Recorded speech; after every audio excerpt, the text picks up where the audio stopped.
My name's Campbell McGrath. I'm here at the book fair this year for my latest book of poetry called Fever of Unknown Origin.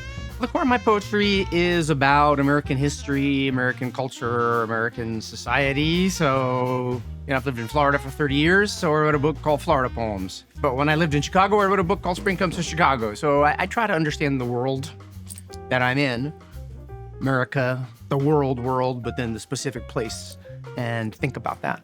Poetry is a weird creature in the literary landscape in that it's the original word. Before there was the written word, there was the oral tradition, and that was poetry.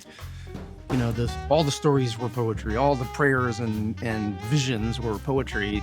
It took a long time to invent writing and invent novels and invent stories, so poetry can do all that stuff. The Odyssey and the Iliad were the great stories of Greek civilization. We can still do that in poetry, but we can also just write a poem as small as a haiku, which is 3 tiny lines long and just captures a very specific image or thought.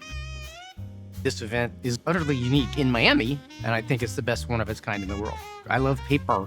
I love the book. I love it itself. And it is really neat to be reminded, as you look out the window here, at what goes on at this book fair. It's people who really bother to print words on a page and find the book and sell the book and read the book, from kids' books to poetry.